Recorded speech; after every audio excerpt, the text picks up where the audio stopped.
Hello, ladies and gentlemen. Welcome to Skies of Arcadia. We are about to go head-to-head with the Admiral Vigoro, the flagship, the Draco.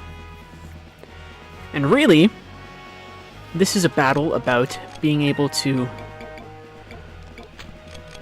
just sort of hold your own and do a lot of damage. And believe it or not, our first turn, even saying that, is not to do anything I just said. Our next turn, or this first turn, is to be incredibly passive. And there is a reason for that. You might recall that earlier, when we were going through Yaftoma, we encountered the wonderful waitress Urala, and convinced her to join our crew as our cook. So we are building up our spirit points this turn to use her in the next round, because in the next round, when we use her, she maxes out all of our spirit points, which means I will have a pool to use Moonstone Cannon like twice in a round and just like to really fuck with Vigoro. So for a while, it seems like the crew members are fairly trivial, but they're not necessarily. Pinta, for instance, can negate all damage for an entire turn, so they might actually be a useful character for us to use here. But really, when you get down to it, the utility of the crew members breaks open once you get Urala, and you're able to just use your ship to its maximum efficiency. It's amazing. It fundamentally alters the way that ship combat works, because, remember, we established before when talking about things in the first segment in... actually, we would have had enough to use the Moonstone Cannon there, but it doesn't matter. So when it comes to talking about the game thus far, we've always said that it's about expansion and contraction, right? We've always said that it's about, okay, get in position, build up all your resources, slowly, and then, like that, right? We expand and we attack. All of a sudden, the nature of our encounters in ship battles alters once we know how to use the crew system, and particularly once we get Urala. Now what it is we get to still have a little bit of that contraction and then massive expansion, but what really happens is that we are able to build up our spirit pool, and all of a sudden all possibilities are open to us. Now granted, some of these possibilities are reduced to, say, using the Moonstone Cannon a lot, but I can also in theory set up for some very complicated sort of modes of interaction with my ship, which I love. I think it's very effective. So you would think that, okay, maybe it's this really cheap thing to do. All of a sudden you have all your spirit points. It's amazing, to be sure, and it has a lot of benefits just on terms of like a practical gameplay level of being like, okay, well, I'm all set. But really, the best thing about it is that you can just absolutely have freedom. All of a sudden, ship battles, like when you're using your ship, it really does feel about freedom, right? So I can't use Moonstone Cannon more than in one turn, right? But I can still do something like this, right? I can still build up, use a cannon, and all of a sudden this round, Moonstone Cannon with torpedo into a primary cannon with a sub-cannon attached, healing at the end with a kit? That's, like, it seems funny to say, but combat in games, like, I mean, this doesn't seem funny to say, but combat in games can be a form of expression, right? There's a language that we've talked about in formulating how space is understood in Skies of Arcadia, but there's also a language to the tempo of the combat. And for a while, like I said, it was very slow, right? It was sort of like this little waltz that eventually broke into some weird, fast-paced fandango or something. In this case, it's more like, I don't know if there's a great analogy for it. It's once you have sort of all of your... So like, let's think of then the spirit pool as this sort of hypothetical amount of paint that we have, and then our canvas is sort of that battle grid. Once our paint can is full and like our easel just has like all these different things on it or whatever, like our palette rather, now I'm free to express myself using the ship combat system and everything else entailed in there in very dramatic ways. Certainly it makes fighting easier, but it also allows me to look at that grid and just sit back and do all kinds of stuff. I can do this to this to this to this. All of a sudden, all of those little grid points, they all become points of possibility, right? So here's an expression of that. Like, I can do that if I wanted to. I can go into subcannons if I had enough, right? It's like I can do all sorts of things. It's wonderful. It's wonderful to have that sort of freedom in expression. And it really is a type of expression. And so to have that strong freedom available to me so early in fights, all of a sudden turns fights into these sort of really painterly, right, I guess, sort of interactions where I have just the possibility space of battles absolutely explodes. And there's so much I can do, even though really, you know, the mode of interaction is just, this is combat, right? And you might want to reduce all those interactions and say, well, like, yeah, you have a lot of things to do, but it all boils down to one type of interaction, and that's violence. And that's a valid thing to say. But the thing is that I have a strange way of being able to engage with the space using this violence in a very previously not as unrestricted fashion, right? Now I'm able to engage with the combat system in a very real and very obviously expanded form, which for a game which is about asserting yourself sort of as a captain and all these things, it's incredibly interesting to have that available to you.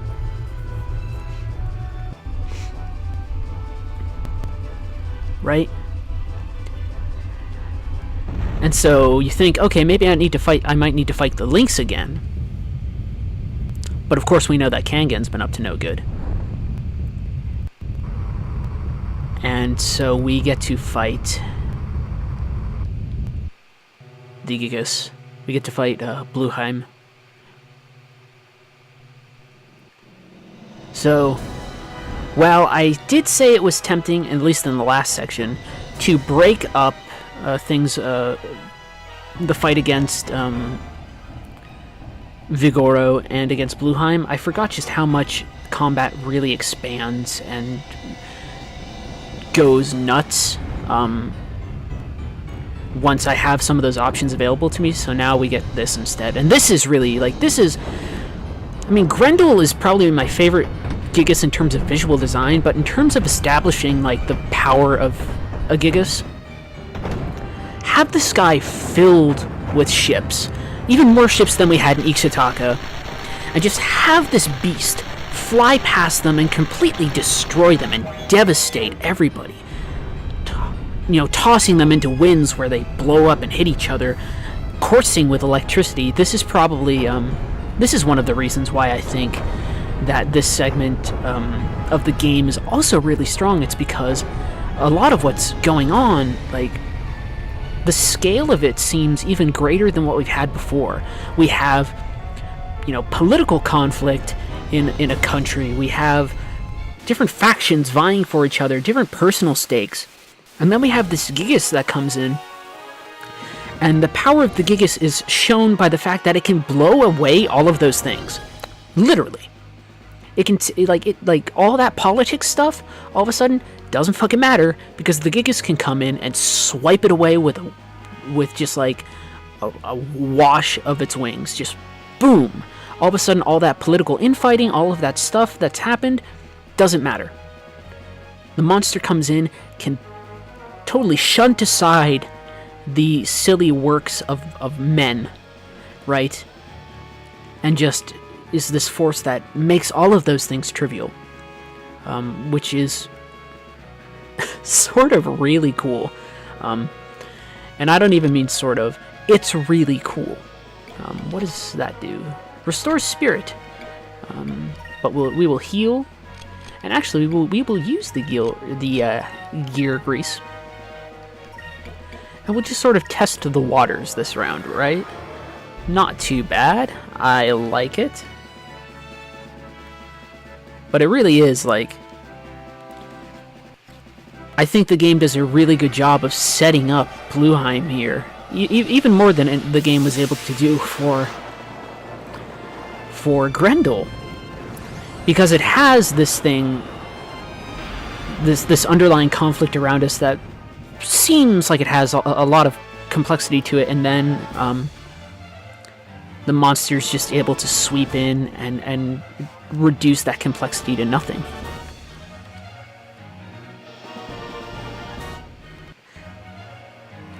Alright. So, I don't think there's any crazy in-battle commands or actions that we have to do. Next round, we use Urala. We use that to open up our options. We will heal as necessary, and we will just sort of enjoy the spectacle of this fight. This is, again, I think, another fight that's framed very well. Sort of the way that the Esperanza fight was framed. We have a fairly large focal point in Mount Kazai, which is interesting for us to consider. Sort of as this... excuse me. Origin point from where the monster sprung forth. And then also right in the background we have Yafutsoma.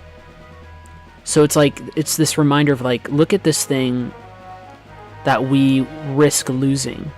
Look at this thing that we need to fight and protect from this horrible monster. It's definitely it's definitely exciting.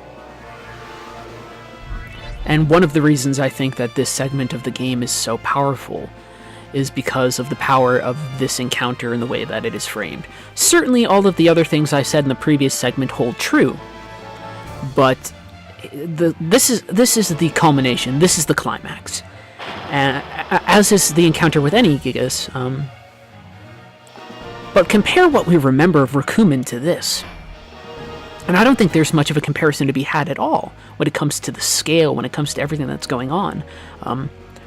Rakumen was a great lesson in the power of these creatures. Now it's this sort of thing where it's like, we have the Delphinus, we can stand up to them, but it's still not going to be easy. And I think the game does a really great job. I almost said jarb. They do a really great job of just putting everything into its proper context here. And it's not a difficult fight, necessarily, right? So, whereas Rakumen stressed, the power of the Gigas through particularly how much damage it could do to us, especially considering the fact that we only had our default weaponry. Here, not only does this part of the game help us understand the power of the Delphinus a little bit more, but it also sort of sets a different tone, right? As I've said, throughout the game we are constantly maturing, whether that is just on a raw power level scale or anything else. And really what's going on is that, and see, this is what I'm talking about when I mean expression, by the way. So like, with all of these spirit points available to me, I can do a big attack before the Moonstone Cannon into other stuff again. I just have these options available to me. But as I was saying, we're constantly maturing in this game. Our understanding of the world expands as the character's understanding expands. Our competency expands, not just by virtue of our leveling up, but also the ways that we understand the combat systems. Our scenarios become a little bit more complex. They have a little bit more meat to the bone. Certainly, they still remain sweeping and sort of operatic, but they have a little bit more details down in between the things, right? They're composed. It's not just one large, simple sonnet of a segment. It's sort of a larger, more complex villanelle of action. There's a structure, but the structure is more complex. So when we get to these moments in the game, there's definitely a certain sense of maturation, or at least I think so, and I think that there's a lot of power to that, which I greatly enjoy.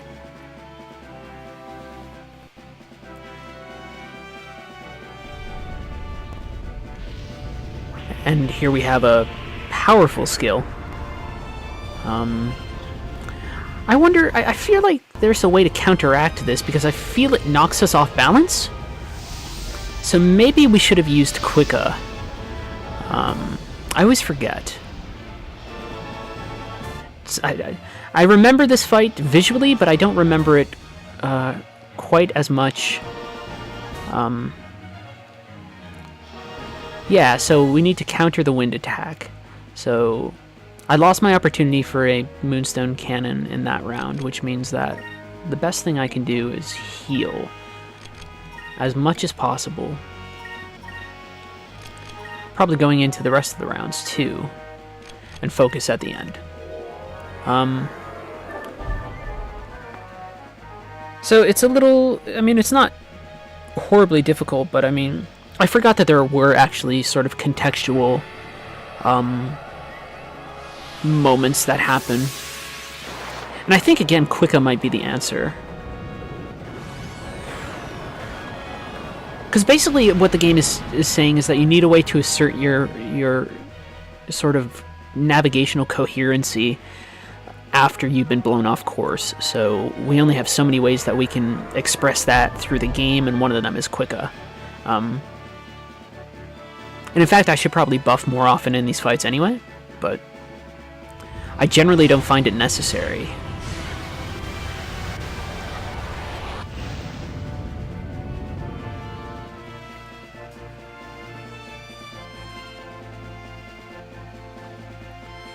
So let us...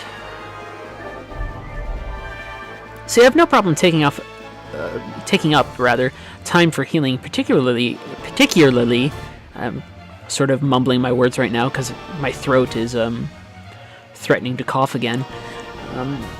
I have no problem with it, particularly because we also, I'm using items, so I'm not jeopardizing sort of my spirit consumption, and so it's another thing where it's like, okay, we've talked about expression in the battle system, but it's also like certain degrees of forethought allow you more interesting forms of expression, and what we want to do is something like this, right? Cannon into the next turn, and in that next turn, so you can see again, this is what we're talking about when I keep on saying expression. In that next turn, I am able to not need to worry about consumption on that turn. I can use a cannon, and then I can use the Moonstone Cannon, so I can get in as much damage as possible on that critical turn, because I also understand that my actions can carry over. I have enough of that focus, that spirit power, to allow me to not only... So, like, literally, it expands the amount of canvas that I can use, if you understand that grid as the canvas again. With the expanded amount of spirit points, I am able to not just focus on the active grid, I'm able to expand my actions beyond that into the next turn. And again, that sort of lends itself to a growing amount of depth, I would say. And depth, remember, is just, or at least, depth is basically like options. Complexity is like how obfuscated those options are. So when I say something like elegant design, I think I've said it before, elegance is just the greatest amount of depth with the least amount of complexity. Now that I have this grid that's expanded so much, things have become deeper, but the nature of my interactions haven't become more complex. There's been no change in the fundamental modes of interaction available to me. What has changed is the degree to which I can assert those actions. So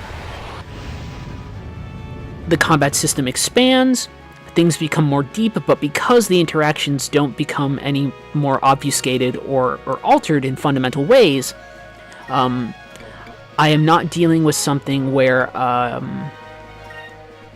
I don't have it's not complex. I don't need to worry about that. I'm okay, and in fact, I can repeat the pattern going into the next round.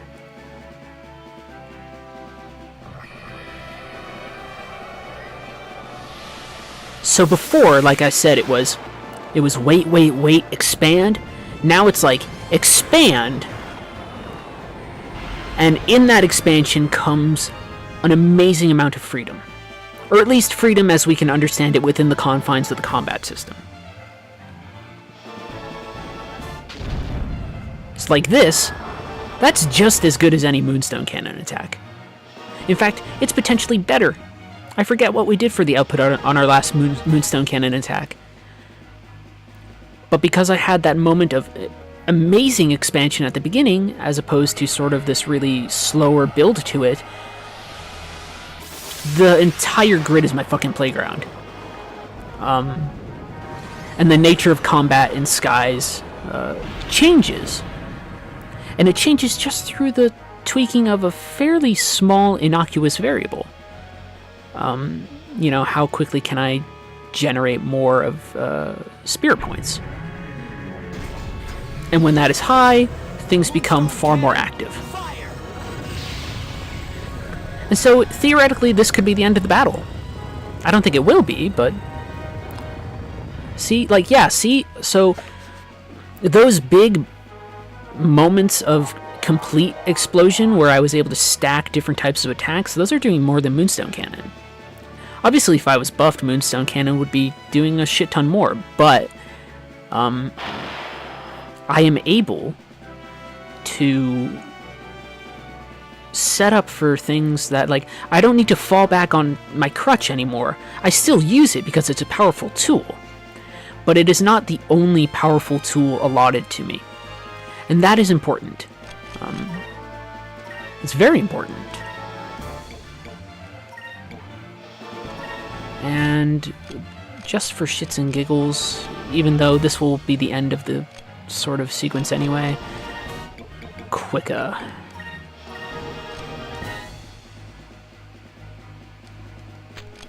Although, to be safe, we will use a healing item. But I think we're okay.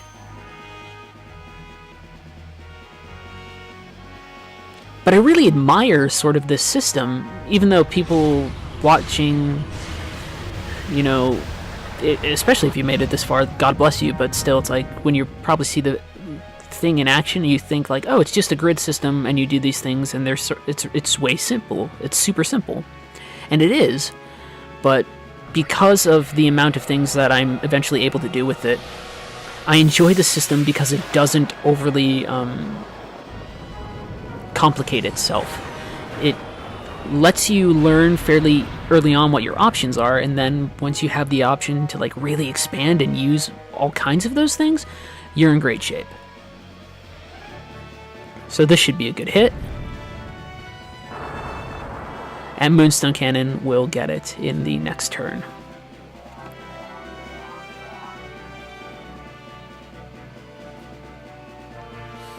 Really enjoyable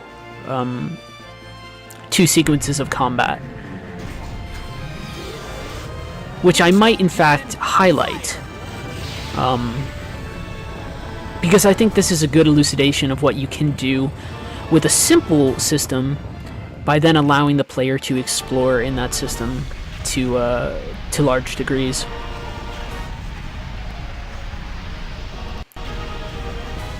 Take a simple system and then just give people a little bit more time to play with it, and all of a sudden the things that you can do grows on some sort of exponential curve that I wish I could express visually or even explain a little clearer, but I think I did a good job acquitting myself in that case. That felt fairly cogent.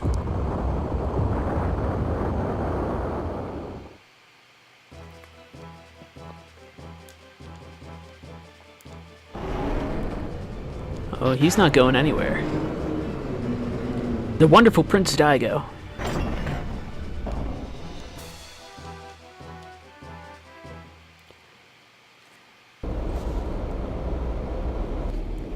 And so I know where we're going to end this segment, and boy oh boy, damn, there's some great stuff that's happened. But we are going to make one really amazing discovery that will affect all of Arcadia.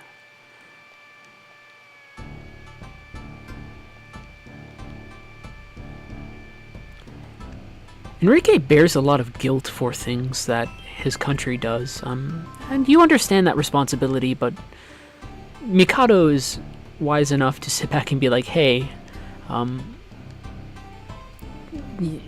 this is not your fault. You know. So they're gonna give us the moon crystal.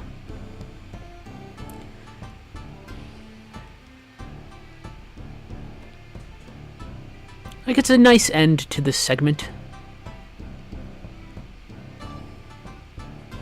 And if I want to, I can go to Tenko Island and actually find Miraji and Kangen, but we won't do that right now. And they say, your ship doesn't go to great heights or depths. So we are going to now be able to go above or below the sky layer. And so this is great, and also it expands the game world a surprising amount because we can find a lot of different discoveries. But also when you're above or below the sky layer, there are no random encounters. So I basically have freedom of movement around the map however I want. And Moegi wants to go with us.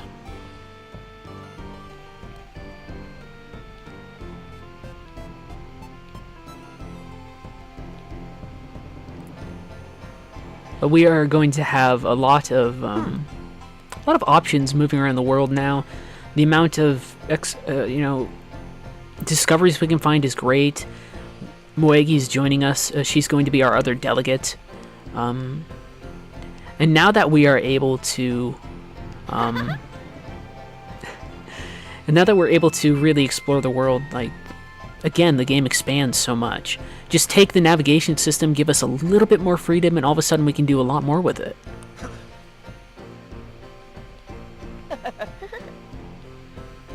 Yes.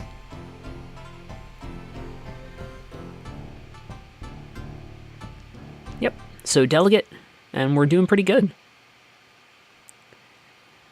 And so you would think maybe I would end it there, but I actually want to end it somewhere else instead. Oh no, I forgot, you use Captain Stripes like you do any other item. We got 2 of them. No, stop it. 50,000 health. Really enjoyable. And so the tempting thing to do would be to kind of screw about the area around the game world right now to find some discoveries and a couple crew members, because I bet you we are Vise the Valiant, but we will get to Vise the Daring very, very soon, and we will be able to get our wonderful blacksmith Ryokan. But for now, we want to make our way back to Crescent Isle, which is awesome. And so we'll be able to show off to just the the change of navigation that comes from being able to go above or below the cloud layer. It seems like such a small change, but it really does.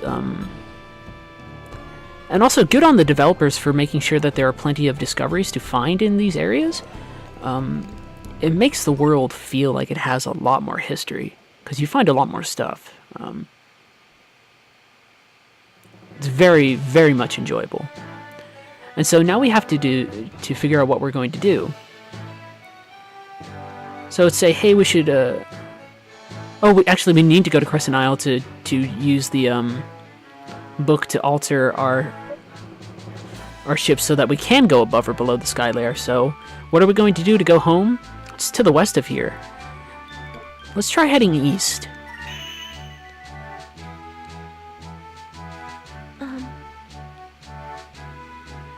So we are going to make a wonderful discovery for the world.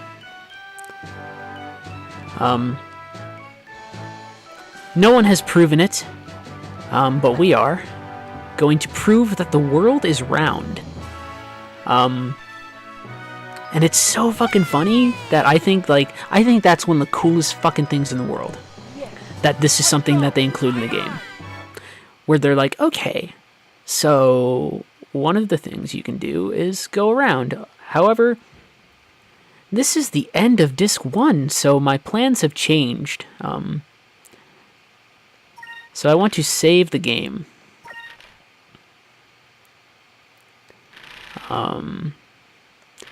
Save it at the Esperanza port save that I had from before. I thought with the disc changed at the end of when we reached Crescent Isle. But what I will do is I will stop right here for a moment, and I will remove the disc, and we will head back into the next section. I will see you all in a minute.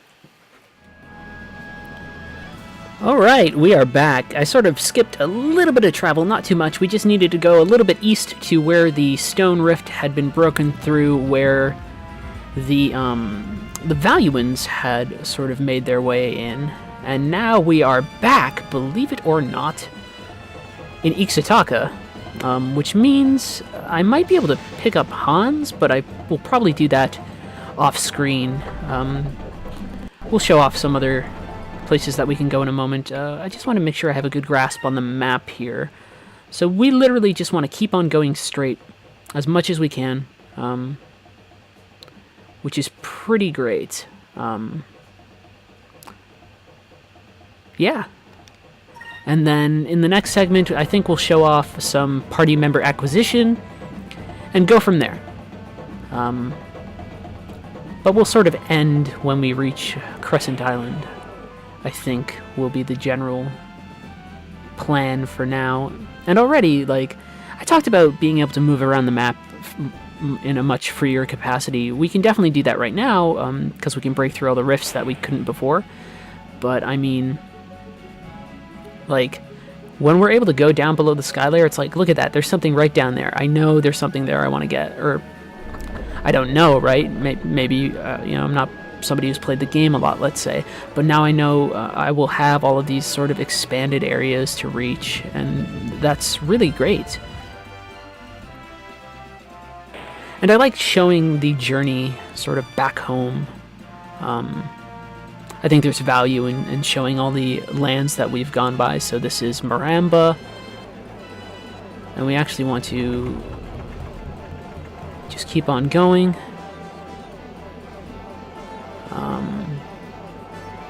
We can actually just turn a bit and punch through that rift, and we should be heading towards Crescent Island.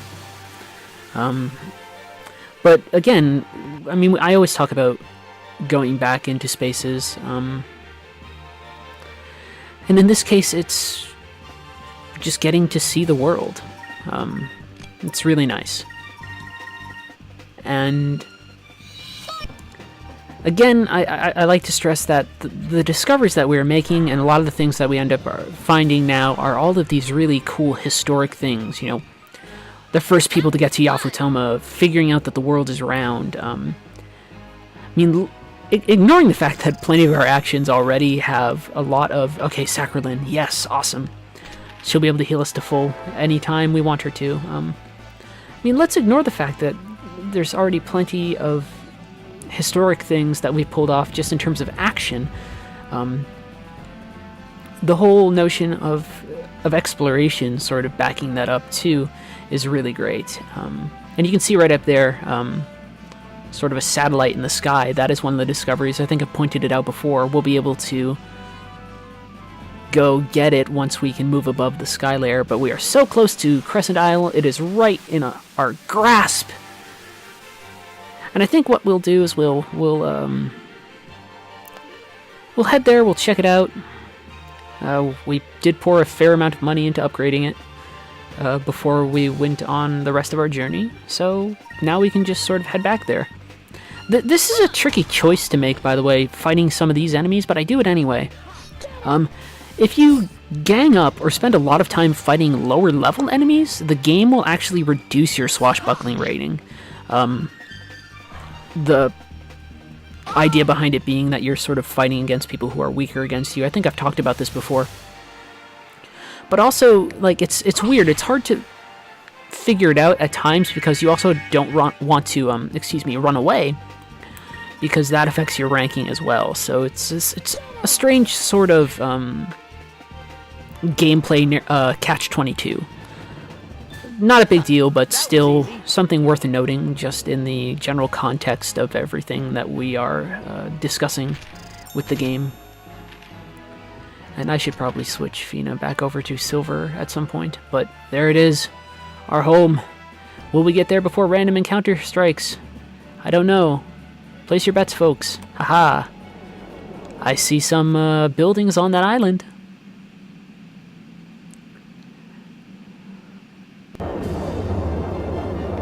And I love this. I just love this notion.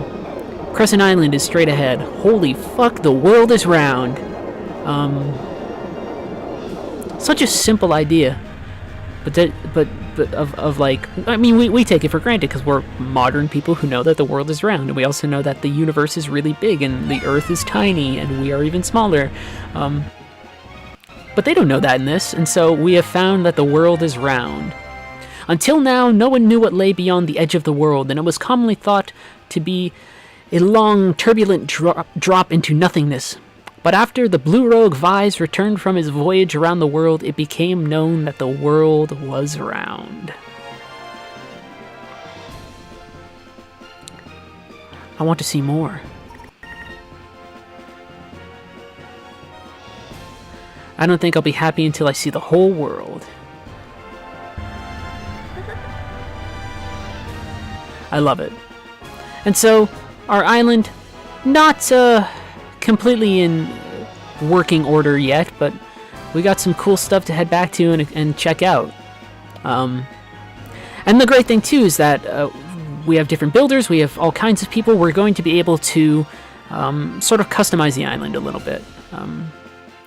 Costs money, but it's not too bad. Or at least I think it costs money. But it's all fantastic stuff.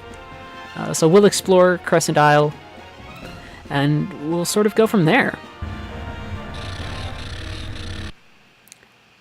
But it's another cool thing to come, I mean, not to, forgive me for the unintentional pun almost, to come full circle to our own sort of island with an underground dock and everything. It's phenomenal. It's really cool.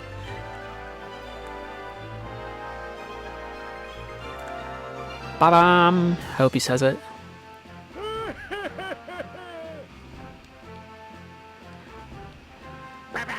There it is. Awesome.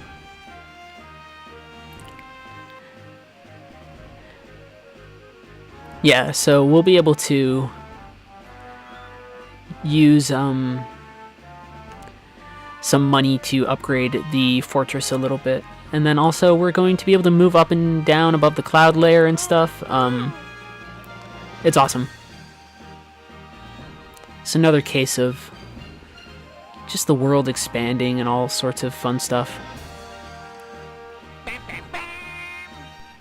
There's a meeting room upstairs that we can go to. So let's explore a little bit of what's going on. So we get them as an engineer and a builder, respectively. But let's look at what we have. We have this space here, which I think is where, yeah, I was going to say Kazim's in here. And if we want to, we can buy or sell ship parts.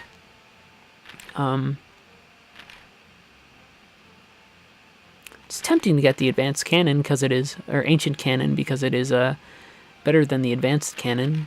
We see, like, we have all of these options and stuff available to us, which is great. A much better torpedo. There's so much stuff. Like, it's not that hard to get money in this game, but it's like, man, just so many crazy things that we can find and get. And I forget now because there's chams here that I can pick up as well. Sort of a common area, living area. There's Pow, Lawrence, the loner.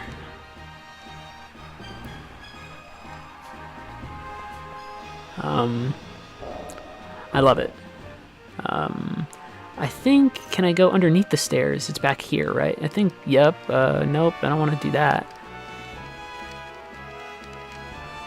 I was going to say, there's a cham there. I know that one. So we'll feed that to Cupel right now. Won't change form. Cupel will still be a sphere, but we're getting all the chams. All the chams. There's a side quest to get the last Aberic cham. I won't show that on screen because this is a long sort of segment. Just talking to some of the characters. If we build the engines, you will soar to new heights. Make sure to use the meeting room I built for you. Because, yeah, we'll be able to show off all kinds of cool stuff. I love it. Love it, love it, love it. And you can see on the walls, too, some of this is like... There's Gilder's logo and Clara's logo. There's, like, just little touches that remind us of the people who are around with us and stuff. Yeah, so let's go around the whole island. We'll show it off, and that will sort of be the end of it. Before we head into the... actually, we'll head into the meeting room and sort of see where our quest is going to take us next. And for now, you see, we have a better treasure. Or not treasure, I said treasure because it's in the text. A better grave for Gonzalez. Who sort of becomes a symbol unto himself. We have Kirala. We can ask her to build something. So what do we want her to do?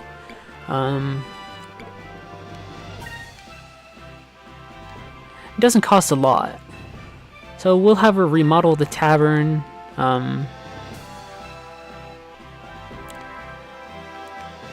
We're just sort of seeing stuff. I think this is where Khalifa is? No.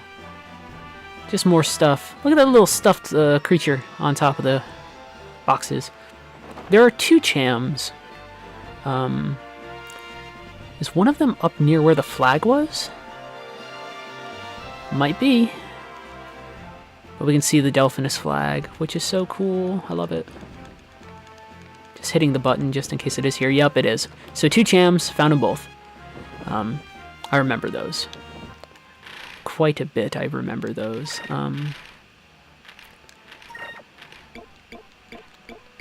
So two chams, not bad. It's really great, I love it. We have this area here that we're going to be able to redecorate into a little fountain.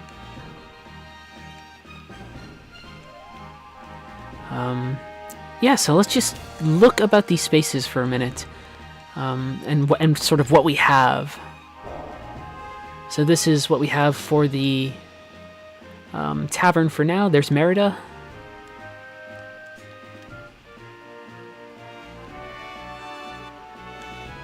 Polly. But we'll remodel a lot of it. Robinson back with his wife, Urala.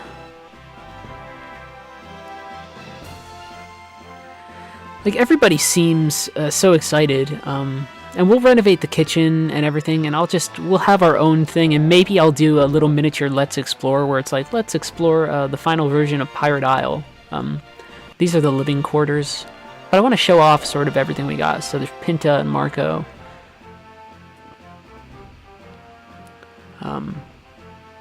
Just really great to sort of begin to come into our own as a real captain with a crew and everything. You know, it's just great stuff. There's a little picture of Vise on there. I think that's Aika's space.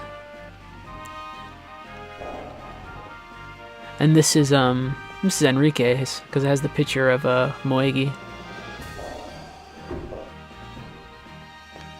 Which would mean that this is Vise, I'm assuming? Yeah, simple. And so the other one would be Fina. Yep, cool. I wish I could go into first person and see what the other clips are on the like the little picture. And if I want to, I can go up to the flag and change it to a different flag if that was a sort of my decision. This is where most shops are. So Osman will be here. Ryukan and Ilkmis will be here. Have I recruited Khalifa? Excuse me while I try and figure out who I have in my crew for a minute.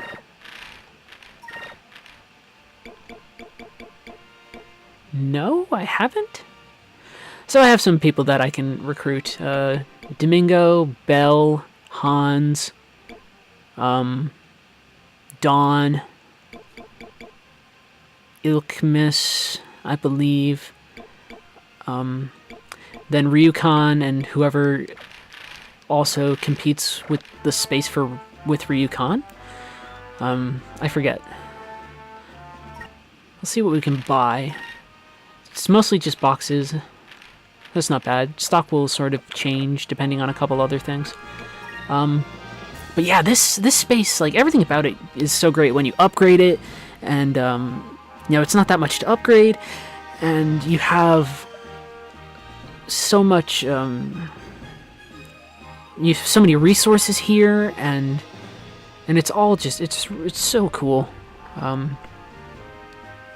And it's handled really simply. Like, it's not too complicated what it entails to have a base. Like, oh, you have some buildings that you can change around a little bit.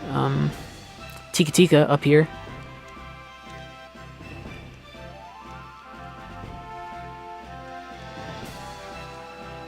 Awesome stuff. And so we'll go into the meeting room and see where we will go next. Really, it's so cool to have this space. Like, look at that, sitting in the captain's chair, sort of, and everything.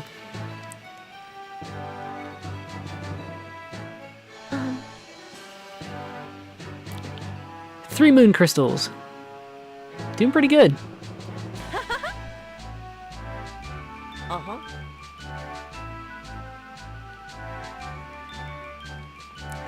Awesome people. Good friends, it says right there, and it's absolutely true.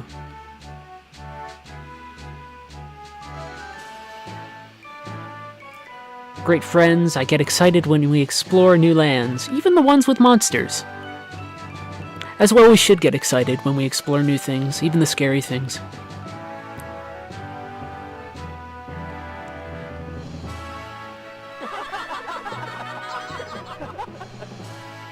Where should we go to get the next moon crystal?